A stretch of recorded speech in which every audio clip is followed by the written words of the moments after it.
بسم اللہ الرحمن الرحیم۔ السلام علیکم ورحمۃ اللہ وبرکاتہ۔ آج ہم اس کتاب کا مقدمہ شروع کریں گے۔ مفتی رشید احمد خورشید صاحب نے اس کتاب کو کیوں لکھا ہے، وہ اس مقصد کو مقدمے میں بیان فرما رہے ہیں کہ زندگی میں کچھ ایسے کام ہیں جن سے عموماً ہر انسان کو واسطہ پڑتا ہے۔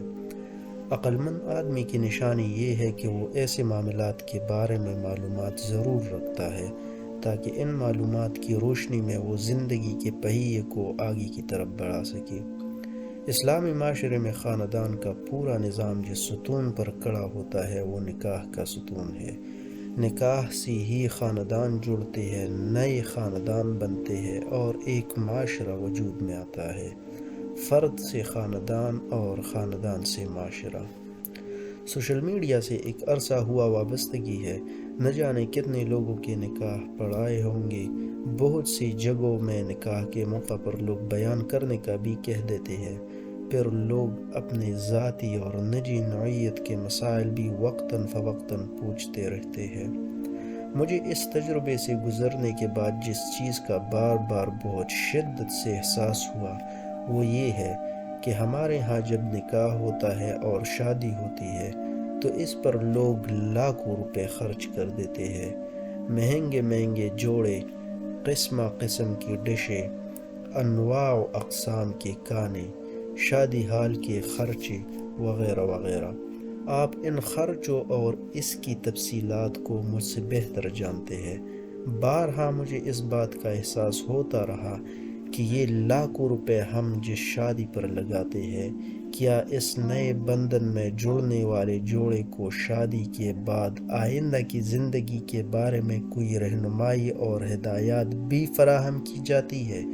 بدقسمتی کہیے یا غفلت کہ شاید 90% گھرانے ایسے ہو جو اپنے بچے یا بچی کی شادی کرتی ہوئی اس کو نکاح کے مسائل، نکاح کے بعد کے مسائل، ازدواجی زندگی کے اصول، میاں بیوی کے حقوق، ازدواجی زندگی کے مشکلات اور ان کا حل، نکاح کے بعد حلال و حرام کے مسائل پر باقاعدہ کوئی تربیت فراہم نہیں کرتے۔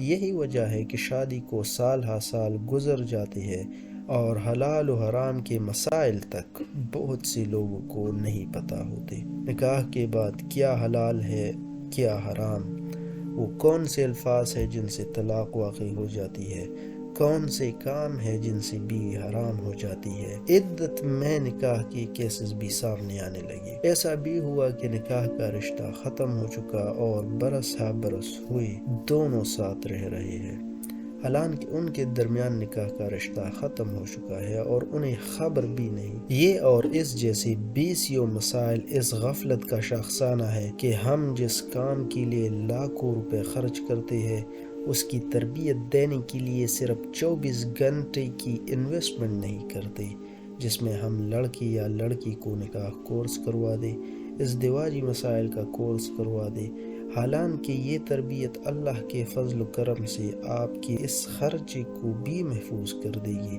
اور آپ کے مقصد کو بھی پورا کر دے گی۔ اسی طرح شادی کے بعد اختلاف ہونا، میاں بیوی میں ناچاقی ہونا، ایک دوسرے سے ناراض ہونا بھی زندگی کا ایسا لازمی حصہ ہے جس سے کوئی گھر خالی نہیں۔ جب میاں بیوی ساتھ رہتے ہیں تو کچھ کھٹ پٹ ضرور چلتی رہتی ہے، کبھی کسی کی آواز بھی تیز ہو جاتی ہے تو کبھی کوئی ناراض ہو جاتا ہے، کبھی اختلاف ہو جاتا ہے تو کبھی اتفاق، کبھی نفرت کے جذبات جنم لینے لگتے ہیں تو کبھی محبت بڑھنے لگتی ہے۔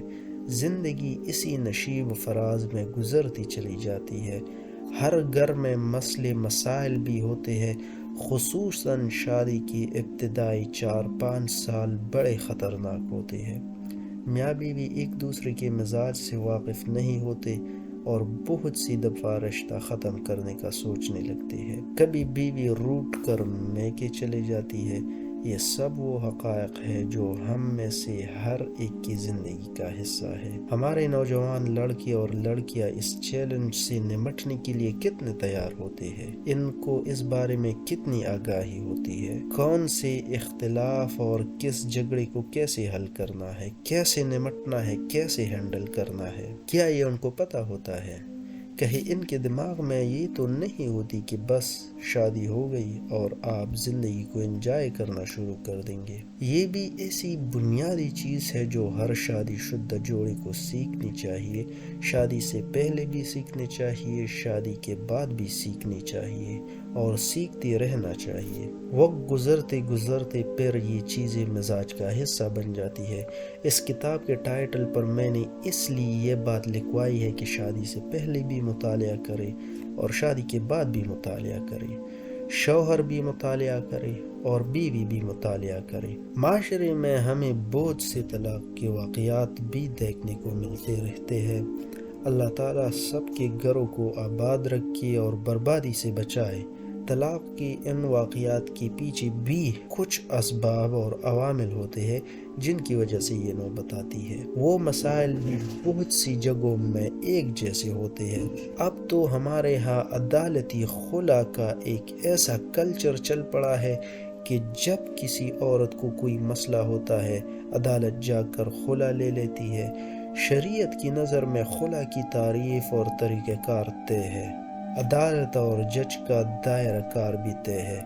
طلاق ہوتی ہے یا شوہر کا انتقال ہوتا ہے تو پھر عورت کی عدت کے مسائل شروع ہو جاتے ہیں۔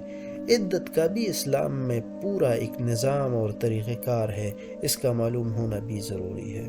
اصل مسئلہ یہ ہے کہ ہمارے ہاں تعلیم نصاب کی اسلامیات کی کتابوں میں دین کو چند نیکی کے کام اور اچھے اخلاق کے چند واقعات تک محدود کر دیا گیا ہے۔ اسلامیات کی کتابوں میں یہ تو نہیں لکھا کہ باقی چیزیں اسلام کا حصہ نہیں، لیکن جب مستقل طور پر اسلامیات کے مضمون سے اسلام کے اہم احکام اور مسائل اور اسلام کے اہم ابواب کے تعارف ہی کو نکال دیا جائے تو آہستہ آہستہ لوگ پھر یہی سمجھنے لگتے ہیں، اور ہمارے ہاں اب یہ ہو رہا ہے۔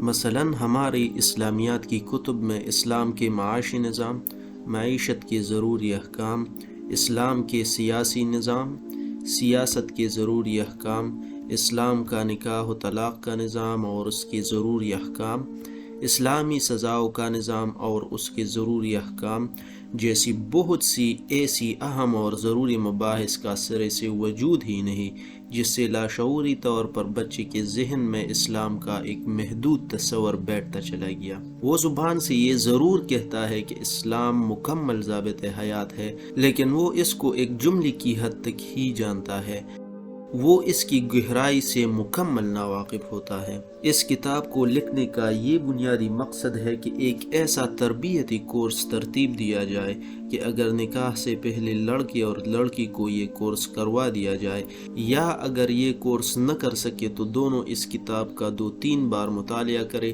جن کی شادی ہو گئی ان کو بھی یہ کورس کروا دیا جائے، یا پھر کم از کم یہ کتاب 2-3 بار پڑھ لے، تو امید ہے آئندہ کی زندگی کی بنیادی دینی ضرورت اور زندگی گزارنے کا ڈھنگ اور سلیقہ سیکھ جائیں گے۔ اس کتابچے میں موجود اکثر مسائل وہ ہے جن کا سیکھنا ہر مسلمان پر فرض ہے، لیکن ہم اس سے غافل ہیں۔ کاش یہ کورس اور یہ کتابچہ آپ کو اس غفلت سے جگانے کا ذریعہ بنے اور ہر شادی شدہ اور شادی کا ارادہ رکھنے والا مسلمان اس کو پڑھے۔ ہمارے نوجوان لڑکے اور لڑکیاں اور ان کے والدین اس کورس میں دلچسپی لیں اور سیکھنے سکھانے کا عمل شروع کریں۔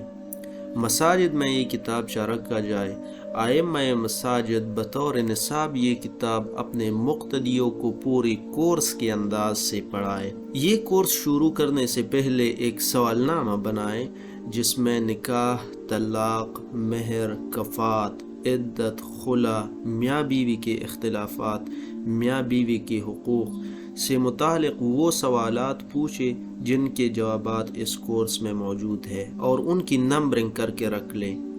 آسانی کے لیے اس کتاب کی فہرست کو سامنے رکھ کر سوال نامہ آپ تیار کر سکتے ہیں۔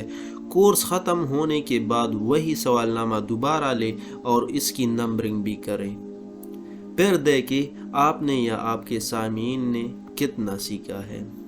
میری خواہش ہے کہ یہ کتاب ہر گھر کی زینت بنے۔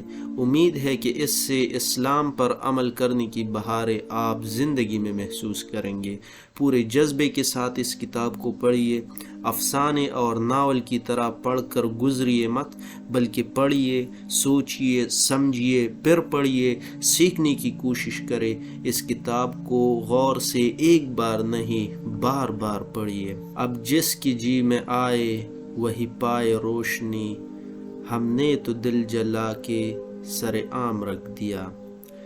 سعادت مندی کی بات یہ ہے کہ اس کتاب کے آخری کلمات اور اس کتاب کی تکمیل مدینہ منورہ میں ہو رہی ہے۔ اللہ تعالیٰ اس کتاب کو میرے والدین، میرے اساتذہ، مشائخ اور دینی کاموں میں معاون سب حضرات کے لیے صدقہ جاریہ بنائے، اور ہمارے آقا و مولا صلی اللہ علیہ وسلم کی شفاعت کا ذریعہ بنائے۔ مدینہ منورہ کی برکت سے اس کتاب کو قبولیت عامہ و تامہ عطا فرمائے، آمین یا رب العالمین۔ تو یہ تھا اس کتاب کا مقدمہ۔ آج کے لیے اتنا ہی۔ انشاءاللہ اس کے بعد ہم پہلا سبق شروع کریں گے، اور امید ہے کہ اس سے آپ کو بہت فائدہ ہوگا۔ اگر آپ سمجھتے ہیں کہ یہ کورس آپ کو فائدہ دے سکتا ہے اور آپ کی زندگی بہتر بنا سکتا ہے، تو اس کورس کو پورا سننے کے لیے آپ اس چینل کو سبسکرائب کر سکتے ہیں۔ Thank you very much.